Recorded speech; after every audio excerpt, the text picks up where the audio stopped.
Hello everyone, welcome again to our YouTube channel NK maths. दोस्तों, आज की इस वीडियो में हम क्वेश्चन देखने वाले हैं भारतीय राज्य व्यवस्था एवं शासन के। और ये सारे क्वेश्चन जो रिलेटेड हैं वो इस चैप्टर से रिलेटेड हैं, ब्रिटिश ताज के शासनाधीन पारित अधिनियम।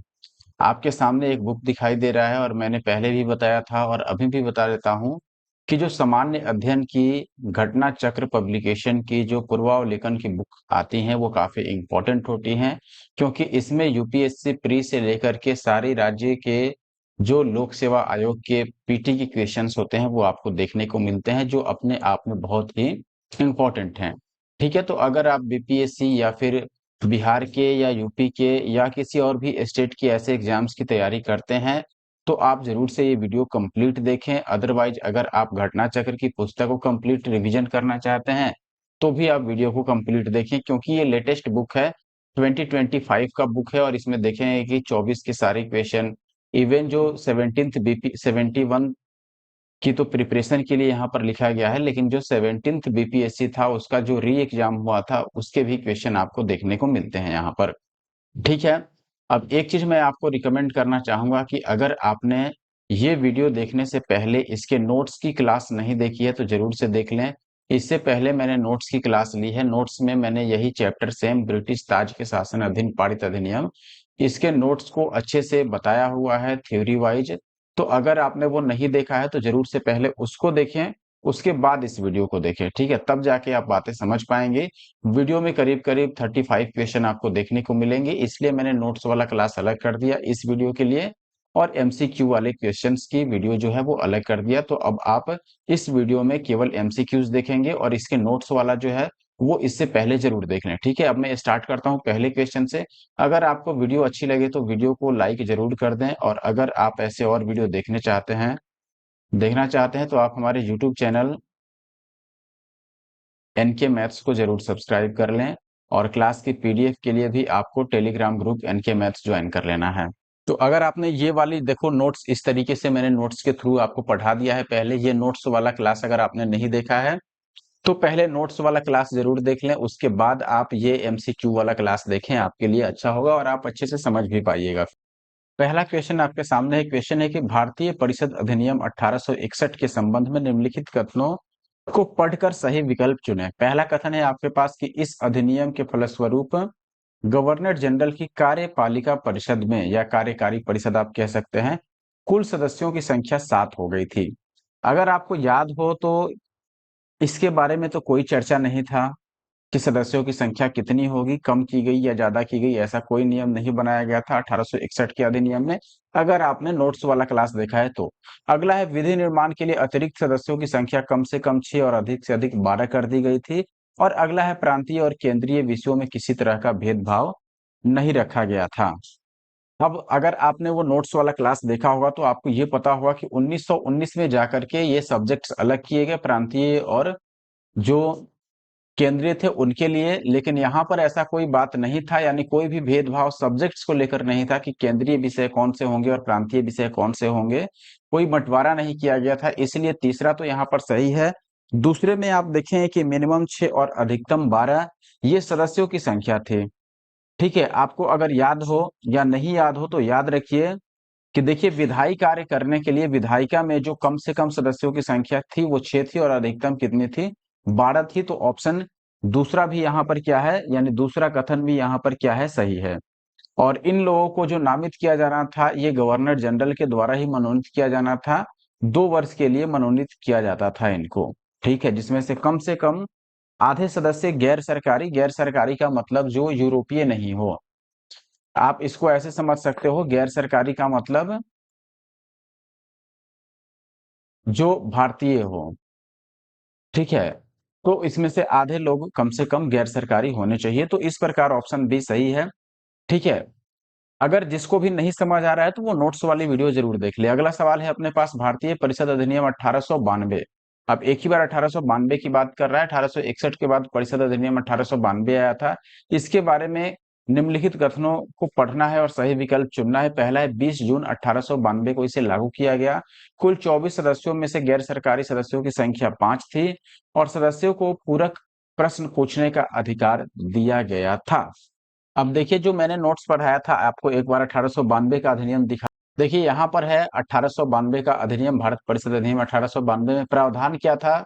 गैर सरकारी सदस्यों की संख्या में वृद्धि। गैर सरकारी सदस्य मतलब भारतीय लोग या फिर यूरोपीय लोग भी हो सकते हैं, लेकिन यूरोपीय वही होंगे जो कंपनी की तरफ से अभी शासन में नहीं है, ठीक है।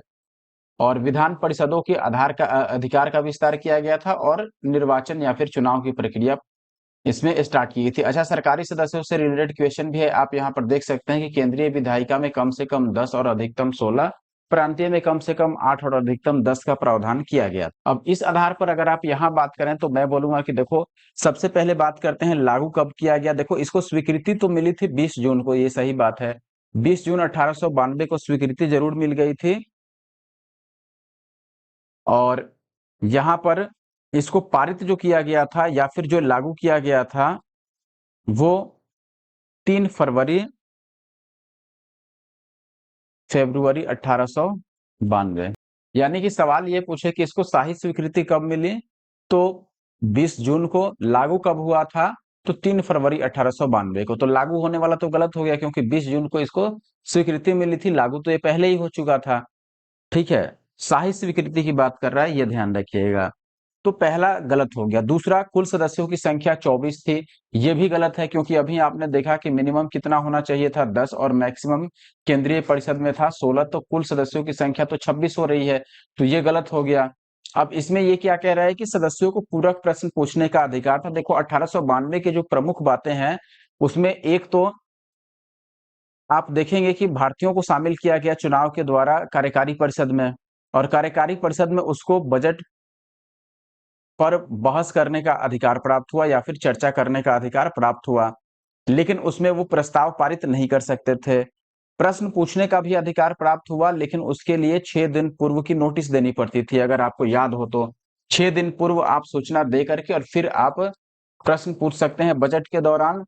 और ये भी ध्यान रखिए कि पूरक प्रश्न पूछने की भी अनुमति नहीं थी, यानी कि अगर कोई क्वेश्चन पूछे तो उससे रिलेटेड दूसरा कोई क्वेश्चन आप नहीं पूछ सकते हैं, तो ये भी गलत है। तो इस प्रकार आप देखेंगे इसमें कोई सही नहीं है, यानी कि ऑप्शन भी सारे गलत हो गए। अब अगले क्वेश्चन की तरफ आते हैं। निम्नलिखित में से किस अधिनियम के तहत भारतीय विधान परिषद को बजट पर बहस करने की शक्ति प्राप्त हुई? मैंने अभी बताया कि 1892 का जो अधिनियम था इसमें यह व्यवस्था किया गया था कि बजट पर बहस कर सकते हैं, लेकिन क्या क्या प्राप्त नहीं था ये ध्यान रखिए। देखो, प्रश्न पूछने का अधिकार मिला, मिला। बजट पर चर्चा करने का अधिकार मिला, मिला। लेकिन प्रश्न में पूरक प्रश्न पूछने का अधिकार नहीं मिला। बजट पर प्रस्ताव लाने का अधिकार नहीं मिला। मतदान करने का अधिकार नहीं मिला। मतदान करने से मतलब है कि परिषद में जिसका चयन करना है उसके लिए मतदान करने के लिए अनुमति नहीं थी, ठीक है। तो ये सारी चीजें आपको याद रखनी है। और 1892 में पहली बार बजट पर चर्चा करने का अधिकार मिला था भारतीय लोगों को। अगला सवाल है कि ब्रिटिश भारत में सांप्रदायिक प्रतिनिधित्व की व्यवस्था किस अधिनियम के द्वारा की गई? सांप्रदायिक प्रतिनिधित्व का मतलब है कि धर्म के अनुसार है, जैसे मुस्लिम धर्म के लिए अलग व्यवस्था निर्वाचक मंडल की, ठीक है, सिखों के लिए अलग निर्वाचक मंडल, ईसाई के लिए अलग निर्वाचक मंडल, इस तरह से, ठीक है। तो ये व्यवस्था किस अधिनियम में की गई थी? भारतीय परिषद अधिनियम 1892, मार्लिमेंटो सुधार 1909, 1919 या फिर 1935। अब बात करें कि सही उत्तर कौन सा है, तो दोस्तों भारत परिषद अधिनियम जो 1909 आया था। देखो, 3 परिषद अधिनियम लाए गए थे। 1858 में क्या हुआ? पहला भारत शासन अधिनियम आया, भारत शासन अधिनियम, जिसके बाद से ब्रिटिश ताज के अधीन में भारत का शासन चला गया। और इसमें जो भी कमियां थी उसको दूर करने के लिए 3 अलग अलग परिषद अधिनियम लाए गए, ठीक है। 3 परिषद अधिनियम, जिसमें से पहला आपका आया 1861 में, अगला आता है 1892 में, और फिर उसके बाद आता है 1909 में, ठीक है।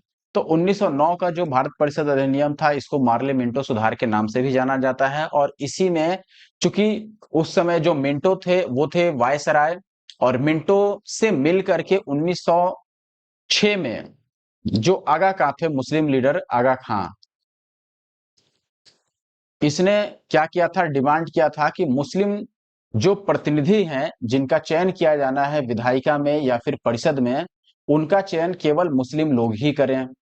ठीक है, और इसको मान भी लिया गया था, और इसके आधार पर या फिर इससे रिलेटेड एक अधिनियम भी बनाया गया 1909 में भी, जिसके तहत मुस्लिमों के लिए अलग निर्वाचक मंडल की व्यवस्था की गई थी, और उसी को हम बोलते हैं सांप्रदायिक प्रतिनिधित्व की व्यवस्था। ठीक है, यानी सांप्रदाय के आधार पर अलग अलग प्रतिनिधि। तो ये व्यवस्था 1909 में की गई थी, लेकिन इसमें केवल और केवल मुस्लिमों के लिए थी। और आप देखेंगे कि अगला जब अधिनियम आता है, भारत शासन अधिनियम 1919, इसमें ये और भी विस्तारित किया जाता है, और फिर आप देखेंगे कि यहाँ पर ये मुस्लिम के अलावे ईसाई, सिख, इन सभी के लिए ऐसे अलग अलग निर्वाचक मंडल बनाए जाते हैं। अब आगे बढ़ते हैं। अगला सवाल है आपके पास, क्वेश्चन नंबर 5। 1909 का अधिनियम संबंधित किससे था? पृथक मताधिकार क्षेत्र के लागू करने से, विकेंद्रीकरण से, द्वैध शासन से, या विधान परिषद से? अभी मैंने आपको बताया कि इसमें अलग निर्वाचक मंडल बनाया गया था मुस्लिमों के लिए, तो यहाँ पर ऑप्शन ए सही है अगर आपको पता हो तो। बाकी अगर आपने मेरी नोट्स वाली वीडियो देखी है तो विकेंद्रीकरण, द्वैध शासन, ये सब किसमें लाया गया? 1919 में। ठीक है, आगे बढ़ते हैं अब। 1919 का जो भारत शासन अधिनियम था। अगला है, किस अधिनियम द्वारा भारत में एक संघीय न्यायालय की स्थापना की गई? अब आपको याद होगा कि भारत के अंदर बंगाल में पहला जो उच्चतम न्यायालय बनाया गया था वो रेगुलेटिंग एक्ट 1773 के तहत बनाया गया था, जिसके प्रथम मुख्य न्यायाधीश जो थे वो सर एलिजा इम्पे थे। ठीक है, सर एलिजा इम्पे। अब यहाँ पर उसकी बात नहीं की गई, यहाँ पर संघीय न्यायालय यानी पूरे संघ में एक न्यायालय की व्यवस्था की गई थी, और उसका गठन भी किया गया था। तो ये किस अधिनियम के तहत किया गया था? पहला है परिषद अधिनियम 1861, दूसरा भारत सरकार अधिनियम 1909, या भारत सरकार अधिनियम 1919, या फिर इनमें से कोई नहीं। अब अगर आपने ये सारे अधिनियम पढ़े हैं, और मैंने बहुत डिटेल में पढ़ाया है, अगर आपने नहीं देखा है तो देखिए। अब मैंने आपको बताया था दोस्तों कि 1861 में ऐसा कोई बात नहीं था कि किसी भी न्यायालय की बात की गई हो, ना ही 19 में और ना ही 1909 में। तो आप बोले कि फिर किसमें था? ऐसे तो अगर आपको याद है तो अब ऑप्शन डी सही है, लेकिन बता दूं कि था किसमें। तो ये व्यवस्था भारत शासन अधिनियम 1935 में की गई थी। 1935 में एक संघीय न्यायालय के गठन का प्रावधान किया गया कि संघीय एक न्यायालय का गठन किया जाए, और इसके तहत गठन भी हुआ 1937 में। देखो, 35 के अधिनियम में इसकी व्यवस्था की गई कि एक संघीय न्यायालय का गठन किया जाए, पूरे संघ में एक न्यायालय। ठीक है, जो कि सभी प्रांतों पर लागू होगा। और 1937 में फाइनली जाकर के इसका गठन हुआ 1 अक्टूबर को। ठीक है, तो 1 अक्टूबर 1937 को भारत में पहला संघीय न्यायालय या फिर संघीय न्यायालय का गठन किया गया, और किसके आधार पर? 1935 के भारत शासन अधिनियम के आधार पर। तो ऑप्शन डी यहाँ पर सही है। अगले सवाल की बात करें तो भारत का संघीय न्यायालय कब स्थापित हुआ? 1937, अभी आपने पढ़ लिया। क्वेश्चन नंबर 8 में क्या बोला गया है? केंद्र में द्वैध शासन किस अधिनियम के अंतर्गत स्थापित किया गया? देखो, द्वैध शासन सबसे पहले स्थापित हुआ था प्रांतों में, मैं आगे बताऊंगा, पहले ऑप्शंस देख लेते हैं। 1909 के अधिनियम द्वारा, या भारत सरकार अधिनियम 1919, 1935, या 1947। देखो, द्वैध शासन क्या था मैं आपको बताता हूं। जैसे सबसे पहले जो द्वैध शासन लागू किया गया वो प्रांतीय विधायिका में लागू किया गया। ठीक है, प्रांतीय विधायिका में सबसे पहले द्वैध शासन लागू हुआ, और ये द्वैध शासन क्या था? प्रांतीय विधायिका के जितने भी विषय थे उसको दो भाग में बांटा गया। एक तो हस्तांतरित विषय, और एक बनाया गया आपको आरक्षित विषय। ठीक है, हस्तांतरित विषय वो विषय थे जो प्रांतीय मंत्री जो भी थे, जो भारतीय मंत्री थे प्रांतों में कार्यरत, उनकी सलाह पर गवर्नर द्वारा जो प्रशासन चलाया जाता था, वो सब प्रांतीय विषय के अंतर्गत आता था। और प्रांतीय विषय में सब्जेक्ट क्या थे? जैसे में शिक्षा हो गया, या स्थानीय शासन हो गया, इसके अलावा स्वास्थ्य हो गया। ठीक है, और आरक्षित में क्या थे? आरक्षित में जैसे राजस्व, राजस्व की वसूली हो गई, वित्त विभाग हो गया, पुलिस विभाग हो गया, यानी सैन्य। ठीक है, ये सारे जो थे वो केंद्रीय स्तर पर थे, और इनको आरक्षित विषय कहा गया। और ये आपके कार्यकारी परिषद की सलाह पर गवर्नर या फिर वायसराय द्वारा प्रशासन इन पर चलाया जाता था। तो ये दो भाग में जब बांटा गया तो इसी को द्वैध शासन कहा गया। और ये सबसे पहले लाया गया कब? 1919 में। 1919 में लाया गया प्रांतीय विधायिका में। लेकिन अगले बार यानी जब 1935 में नियम आया तो इनको प्रांतों से हटा दिया गया, यानी प्रांतीय विधायिका में सिस्टम खत्म कर दिया गया और ये सिस्टम ले गया गया कहाँ पर? केंद्रीय विधायिका में। तो यहाँ पर सवाल यही पूछा था कि केंद्र में द्वैध शासन किस अधिनियम के अंतर्गत लाया गया था? तो ये लाया गया था भारत सरकार अधिनियम 1935 द्वारा, और 1919 में लाया गया था कहां पर? प्रांतों में। ठीक है, आई होप कि ये बात आप समझ पाए होंगे। अगला सवाल है, निम्नलिखित में से किस अधिनियम ने केंद्र में द्वैध शासन प्रणाली को स्थापित किया? तो वही 1935 हो गया। सेम टाइप का क्वेश्चन है। आगे देखते हैं, अगला सवाल है 1919 के भारत शासन अधिनियम किन निम्नलिखित में से कौन सी प्रमुख विशेषताएं हैं? 1919 जिसको हम मोंटेग्यू चेम्सफोर्ड सुधार भी बोलते हैं। ठीक है, तो आप देखेंगे जैसे प्रांतों की कार्यकारिणी सरकार में द्वैध शासन, अभी मैंने आपको समझाया था कि 1919 में प्रांतों में द्वैध शासन लाया गया था और 1935 में लाया गया था कहां पर? केंद्र में द्वैध शासन, ये बताया था ना। तो पहला कह रहा है कि प्रांतों की कार्यकारिणी में द्वैध शासन की व्यवस्था, तो ये पहला वाला तो सही है। दूसरा कह रहा है मुसलमानों के लिए अलग से निर्वाचक मंडली की व्यवस्था। देखो ये व्यवस्था मैंने आपको बताया था कि 1909 में ही मुसलमानों के लिए लाया गया था, और बाकी हिंदू या मुस्लिम को छोड़ दिया जाए, आप देखेंगे जैसे सिख के लिए, ईसाई के लिए, इन सभी के लिए यानी कि अलग संप्रदायों के लिए व्यवस्था की गई 1919 में। तो पहले तो सबसे पहले ये व्यवस्था मुसलमानों के लिए हुई और ये 1909 में ही हो गई थी, तो दूसरा गलत हो गया। 1919 में तो बाकी सबके लिए भी आ गया था। केंद्र तथा प्रांतों को विधायिनी शक्ति का हस्तांतरण किया गया। अब जो तीसरा है यहाँ पर, केंद्र द्वारा प्रांतों को विधायिनी शक्ति का हस्तांतरण, तो देखो केंद्र और प्रांतों में कुछ शक्तियों का वहां पर बंटवारा किया गया था 1919 में, ये बात सही है। तो इस हिसाब से आप देखें कि पहला और तीसरा सही हो जाता है, जो कि ऑप्शन सी में है, और दूसरा ऑप्शन हो गया गलत। ठीक है, तो अब आगे बढ़ते हैं और क्वेश्चन नंबर 11 पे आते हैं। भारतीय इतिहास के संबंध में द्वैध शासन डायआर्की सिद्धांत क्या निर्दिष्ट करता है या किसे निर्दिष्ट करता है? देखो द्वैध शासन का मैंने बोला था ना, क्या व्यवस्था था? विषय को दो भाग में बांटा गया था, हस्तांतरित और आरक्षित। तो यहाँ कह रहा है केंद्रीय विधानमंडल का दो सदनों में विभाजन। देखो जो दो सदनों में विभाजन है इसको द्विसदनीय व्यवस्था हम बोलते हैं। ठीक है, बाई कैमरल द्विसदनीय व्यवस्था, इसको हम द्वैध शासन नहीं बोलेंगे। ठीक है, तो ये तो गलत हो गया। ये द्वैध शासन का मतलब पूछ रहा है, दो सरकारों अथवा केंद्रीय और राज्य सरकारों का शुरू किया जाना, दो शासक समुदाय समुच्चय यानी कि जैसे कि एक लंदन में और दूसरा दिल्ली में होना, या प्रांतों में प्रात्यायोजित विषय का दो प्रवर्गों में विभाजन। तो हमने पढ़ा था कि प्रांतों में, जैसे प्रांत में अगर द्वैध शासन लाया गया तो प्रांतीय विधायिका में दो विषय बनाए गए, एक तो हस्तांतरित और एक आरक्षित।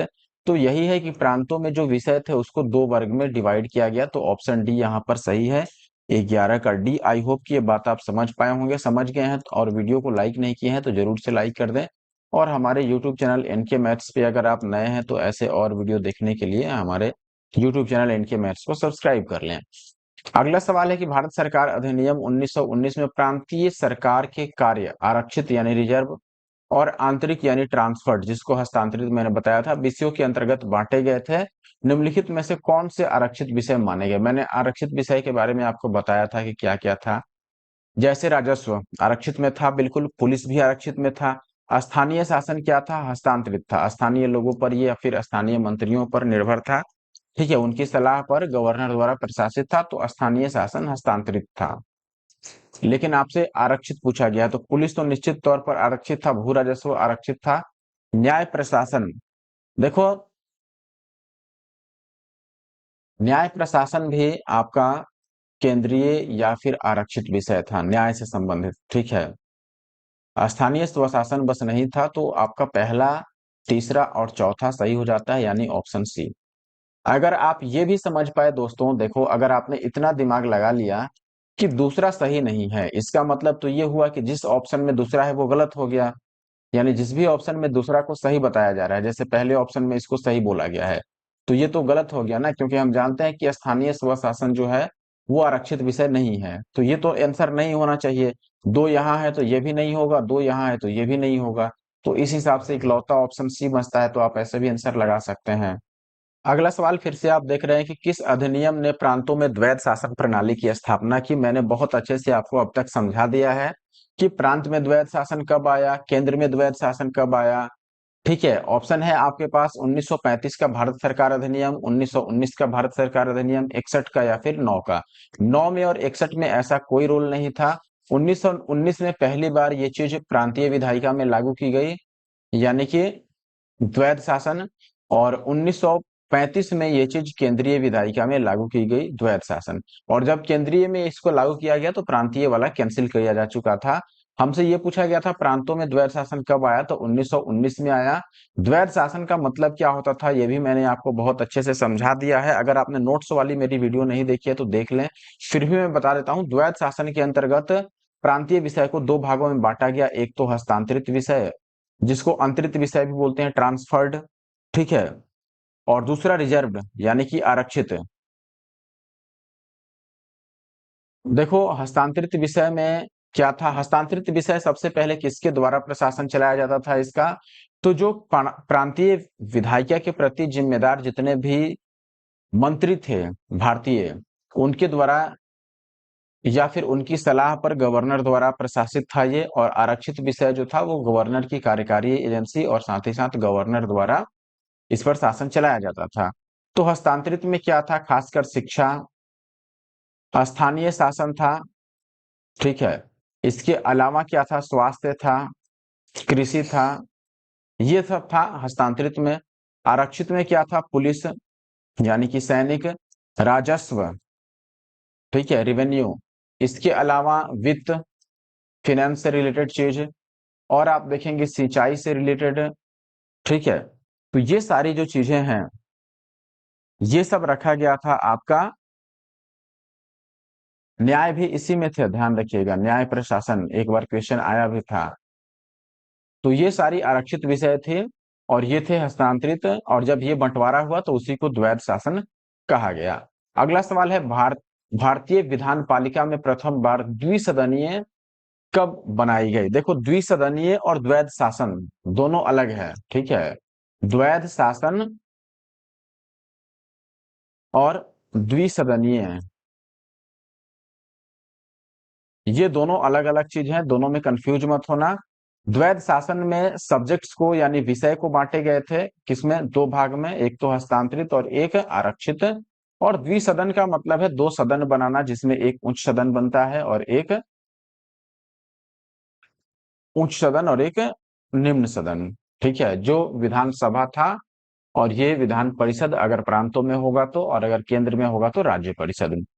तो आपसे ये पूछा गया है कि पहली बार द्विसदनीय व्यवस्था कब लाई गई। देखो पहली बार यह व्यवस्था लाई गई थी केंद्रों में, लेकिन अगली बार इसको राज्य में लाया गया। अब जो सवाल था कि पहली बार द्विसदनीय व्यवस्था कब लाई गई, मैंने आपको बोला था कि पहले केंद्र में लाया गया। ऑप्शन है 1892, कोई ऐसा कार्य नहीं किया गया था 92 में। 1909 में भी अलग निर्वाचक मंडल लाया गया था, ये सब व्यवस्था नहीं था। 1919 में ये व्यवस्था लाई गई केंद्र में पहली बार, यानी कि केंद्र में द्विसदनीय व्यवस्था लाई गई।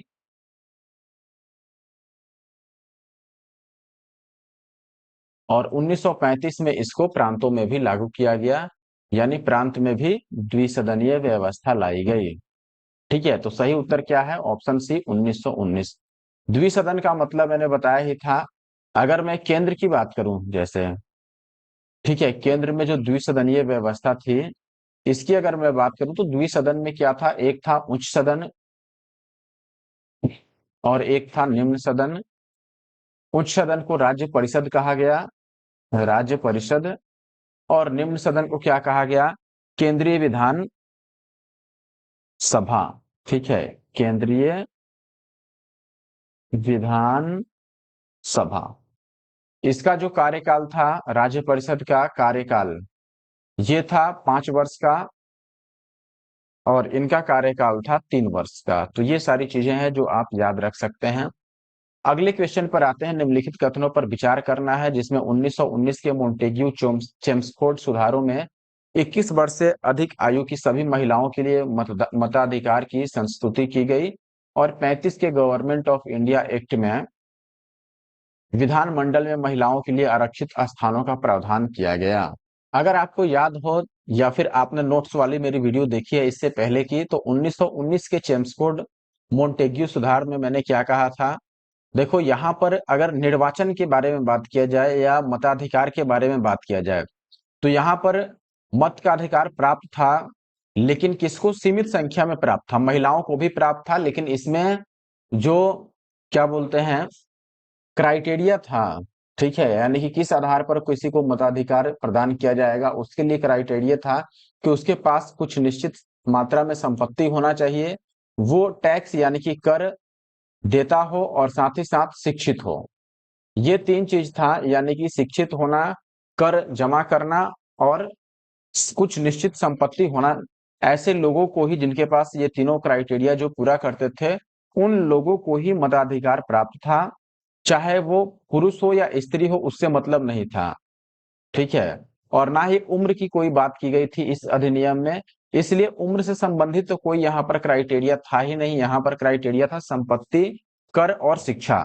तो इसलिए पहला तो गलत हो गया, इसमें उम्र से कोई लेना देना नहीं था, ठीक है। ये तीनों चीज चाहे वो महिला हो या पुरुष हो, उसके पास है तो उसको मत का अधिकार प्राप्त था।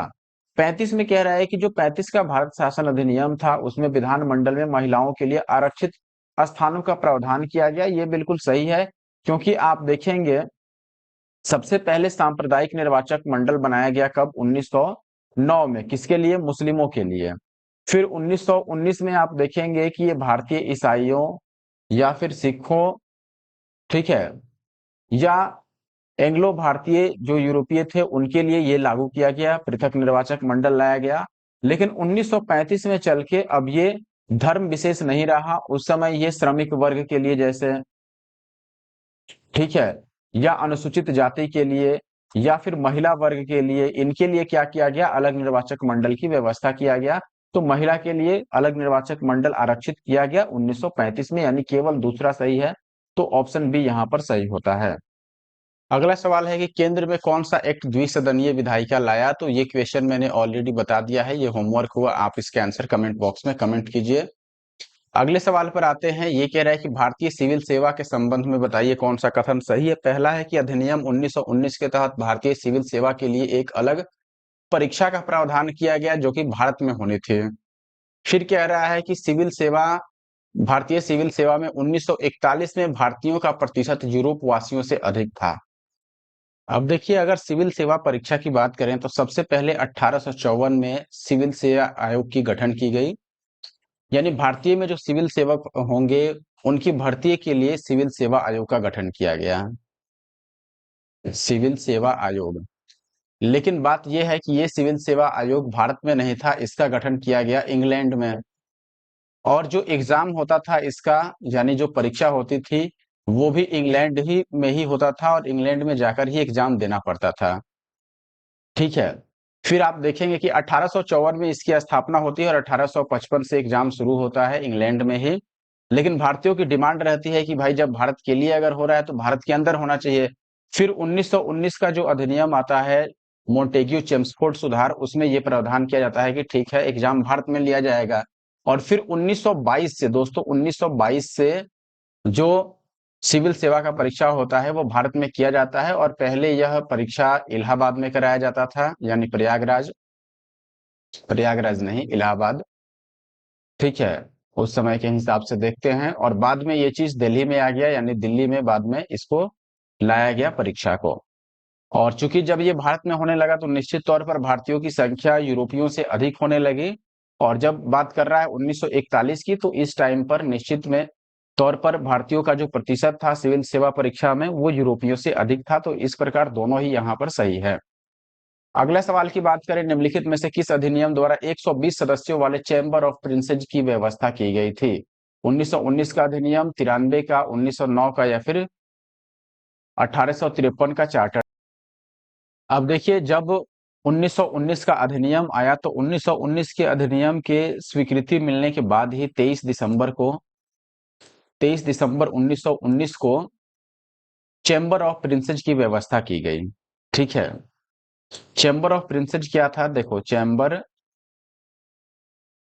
ऑफ प्रिंसेस, देखो एक चीज तो आपको याद रखनी चाहिए कि ये चैम्बर ऑफ प्रिंसेस जो लाया गया, ये जॉर्ज पंचम के उद्घोषणा के माध्यम से लाया गया था, किंग जॉर्ज पंचम।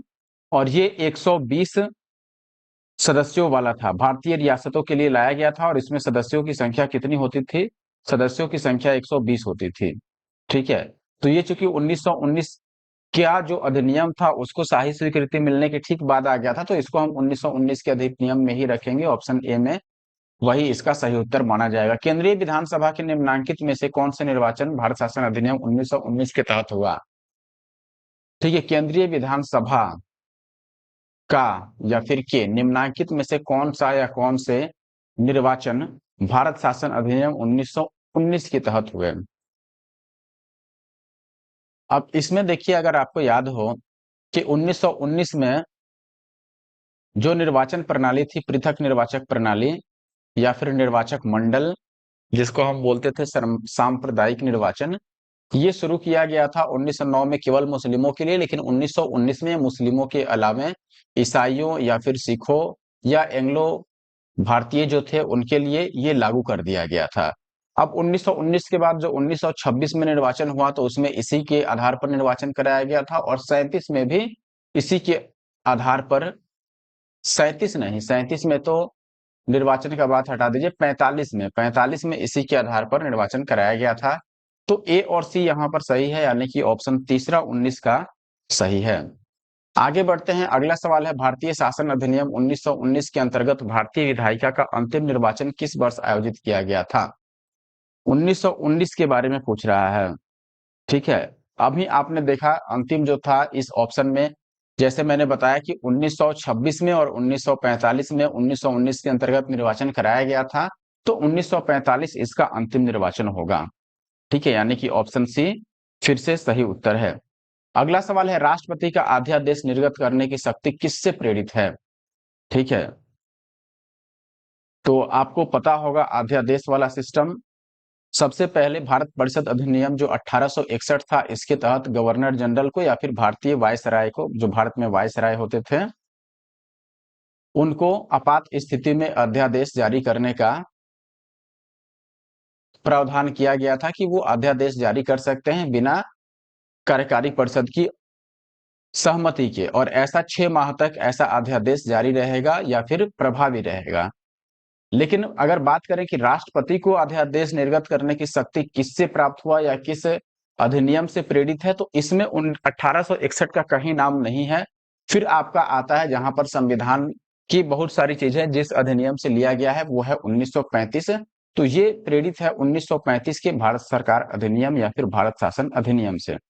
ठीक है, 1935 में भी ऐसी व्यवस्था की गई थी। 1935 के जो धारा 42 और 43 थे उसमें ऐसी व्यवस्था थी अध्यादेश जारी करने की।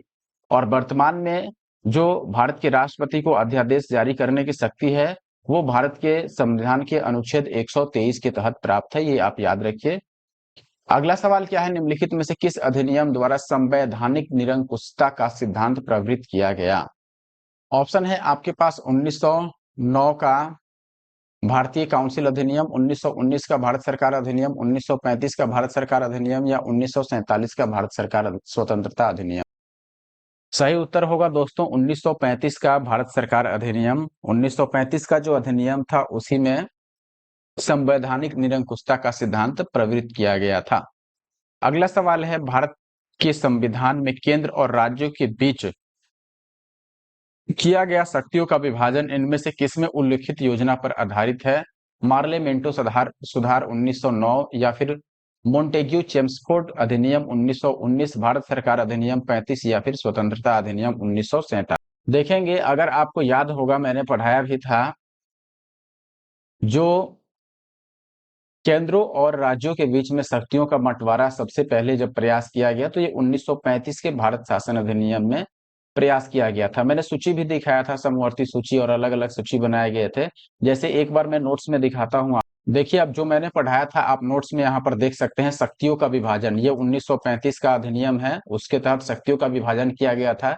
जिसमें संघ सूची में 59 विषय, समवर्ती में 54 विषय, प्रांतीय में 36 विषय, अवशिष्ट विषय जो थे वो वायसराय के विवेक पर निर्भर करता था। तो इस प्रकार केंद्रों और राज्यों के बीच शक्तियों का विभाजन, जैसे यहाँ पर देख रहे हैं ना कि जो संघ सूची है ये पूरी तरीके से केंद्रीय विधायिका के पास थी। समवर्ती सूची केंद्रीय और प्रांतीय यानी राज्य और केंद्र दोनों के पास इसका था अधिकार। प्रांतीय सूची प्रांतीय विधायिका के पास, और इस तरीके से डिवीजन किया गया। तो इससे साफ स्पष्ट है दोस्तों कि जो राज्यों और केंद्रों में शक्तियों का विभाजन किया गया वो 1935 के भारत सरकार अधिनियम द्वारा किया। अगले क्वेश्चन में कह रहा है कि निम्न में से भारत सरकार अधिनियम 1935 की मुख्य विशेषताओं में से कौन शामिल नहीं है। पहला है कि इसमें अखिल भारतीय महासंघ यानी ऑल इंडिया फेडरेशन का प्रावधान था। तो बिल्कुल प्रावधान था। 1935 में ऐसा बनाया गया था अधिनियम कि अखिल भारतीय महासंघ का प्रावधान किया जाएगा, जिसमें देशी रियासतें भी शामिल होंगी। ठीक है, अगला है अवशिष्ट विषय प्रांतीय विधायकों को आवंटित किए गए थे। अभी जो आपने देखा शक्तियों का बंटवारा, उसमें मैंने आपको दिखाया ही था कि शक्तियों में 4 अलग अलग विषय बनाए गए थे, जिसमें से पहला तो संघ सूची में शामिल सब्जेक्ट्स थे जो केंद्रीय विधायिका के पास थे। दूसरा समवर्ती सूची में शामिल थे जो केंद्रीय और साथ में प्रांतीय विधायिका दोनों के पास थे। और तीसरा था आपका प्रांतीय सूची, ठीक है, जो प्रांतीय विधायिका के पास था। और चौथा था आपका अवशिष्ट विषय, ठीक है, जिसकी बात की जा रही है। लेकिन अवशिष्ट विषय किसके पास था? ये वायसराय के विवेकाधीन था, यानी कि वायसराय के विवेक पर निर्भर करता था अवशिष्ट विषय के बारे में फैसला करना। तो अवशिष्ट विषय प्रांतीय विधायिकाओं के पास तो नहीं था बिल्कुल भी, ठीक है, क्योंकि ये वायसराय के विवेक पर निर्भर था। और तीसरा है प्रांतीय स्वायत्तता का सूत्रपात यहां से किया गया। तो 1935 में निश्चित तौर पर प्रांतीय स्वायत्तता शुरू किया गया था, और ये मैंने पढ़ाया भी है। और प्रांतीय स्तर पर द्वैध शासन को समाप्त करके केंद्र में द्वैध शासन लाया गया, ये बात भी सही है। ठीक है, तो हमसे गलत वाला पूछा गया था, तो जो भी गलत है वो है ऑप्शन बी। ठीक है, अगला सवाल क्या है, निम्नलिखित में से किसने ब्रिटिश भारत में प्रांतीय स्वायत्तता शुरू की। अभी आपने पढ़ा है कि प्रांतीय स्वायत्तता 1935 भारत सरकार अधिनियम द्वारा शुरू किया गया था। अगला, एक संघीय व्यवस्था और केंद्र में द्वैध शासन भारत में किस अधिनियम द्वारा लागू किया गया था। संघीय व्यवस्था 1935 द्वारा, द्वैध शासन भी केंद्र में 1935 में ही आया, क्योंकि 1919 में द्वैध शासन आपके राज्यों में यानी प्रांतों में लागू किया गया था, और 35 में इसको प्रांतों से हटा करके केंद्र में लागू किया गया द्वैध शासन। ठीक है, तो 1935 के अधिनियम द्वारा इसको केंद्रों में लागू किया गया। और संघीय व्यवस्था, संघीय न्यायालय, ये सब 1935 में व्यवस्था किया गया था। अखिल भारतीय महासंघ स्थापित करने का प्रावधान 1935 में था। अभी मैंने आपको पीछे पढ़ा ही दिया। अगला है किस अधिनियम के तहत भारत में संघीय शासन की व्यवस्था शुरू की गई। 35 के तहत ही, बिल्कुल सेम क्वेश्चन है, इसमें कोई दो राय नहीं है कि ये आप न लगा पाए आंसर।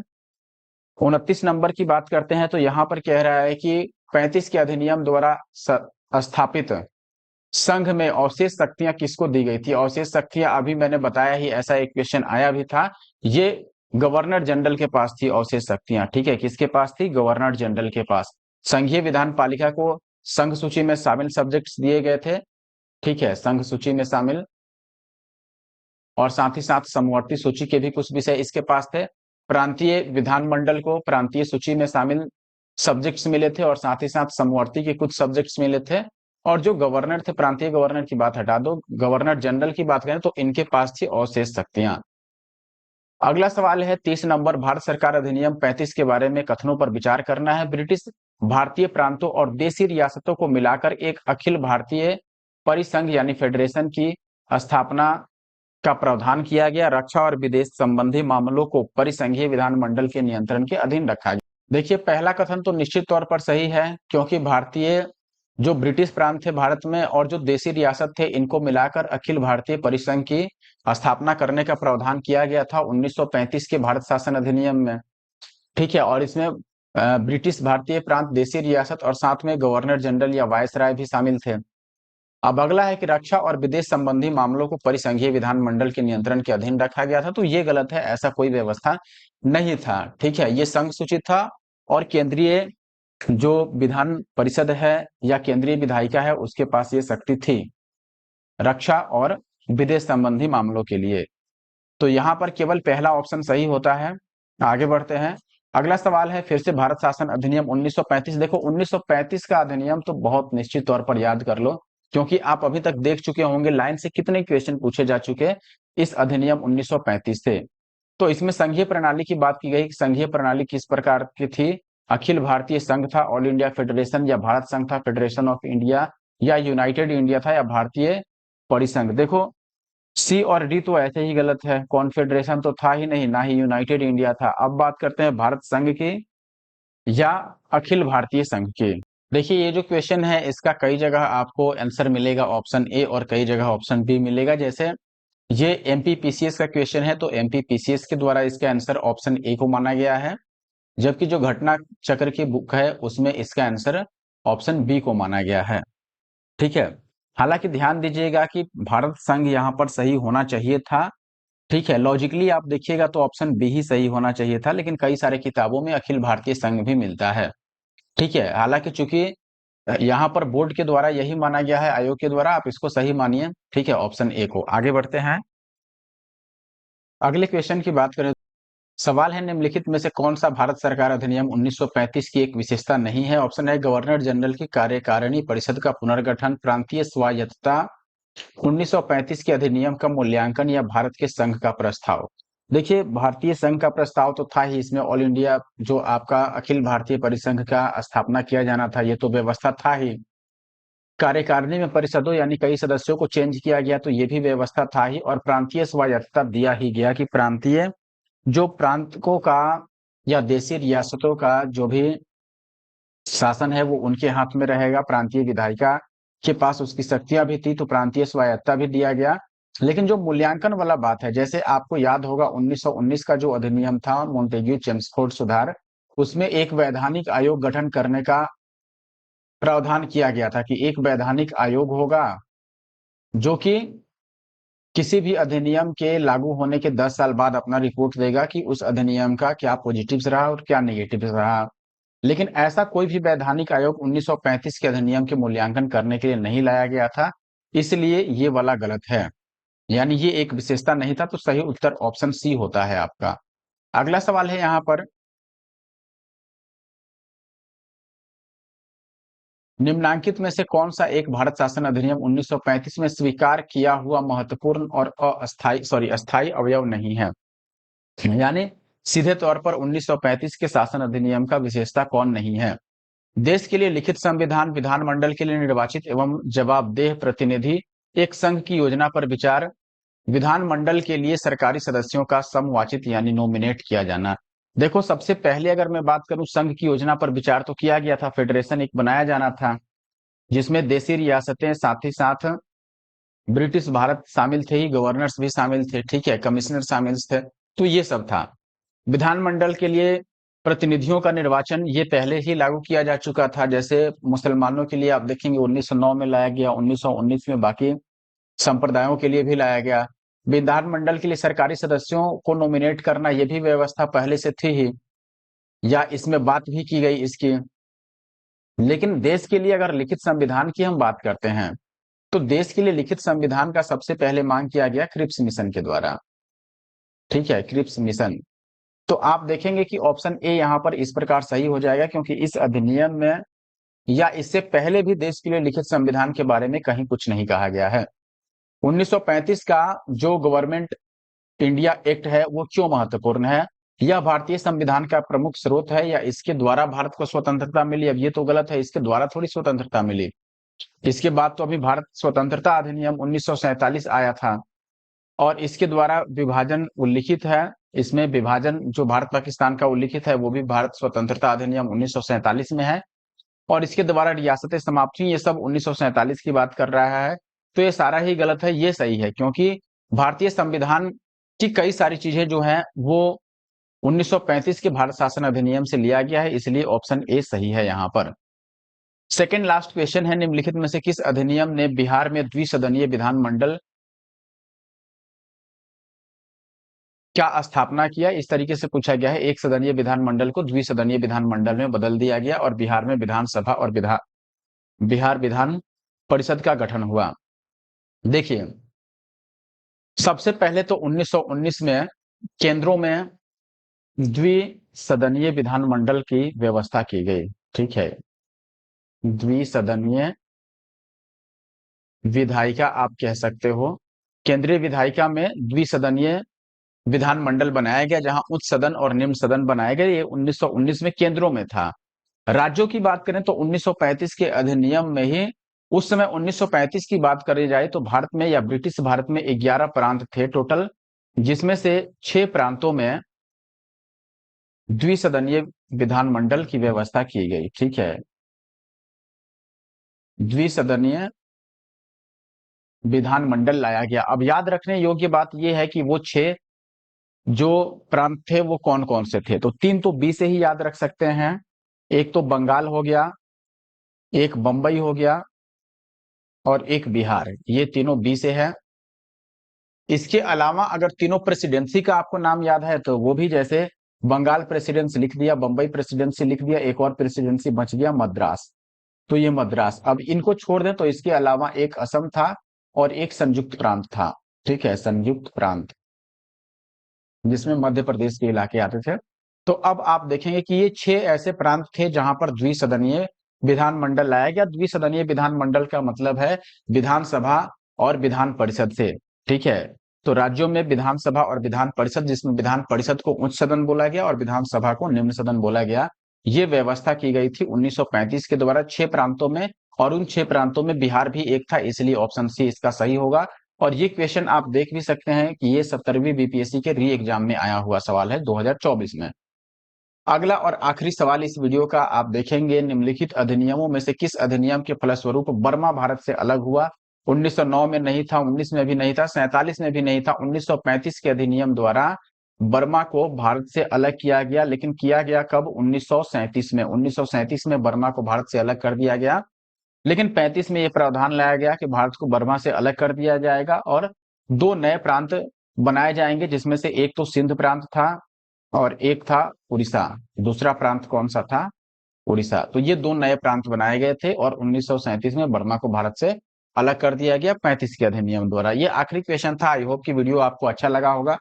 बाकी वीडियो अच्छा लगा है तो वीडियो को लाइक जरूर कर दें, और ऐसे और वीडियो देखने के लिए हमारे यूट्यूब चैनल एनके मैथ्स को जरूर सब्सक्राइब कर लें। नेक्स्ट वीडियो जल्द ही आएगी साइंस पे, यानी कि जो बायोलॉजी है उसका वीडियो अगला आएगा। आप जरूर से चैनल को सब्सक्राइब करके रखें। जीएस के लिए अगला वीडियो साइंस का होगा। Thank you for watching the video. I hope कि आपने वीडियो को लाइक किया होगा, शेयर किया होगा और कमेंट भी कर दिए होंगे।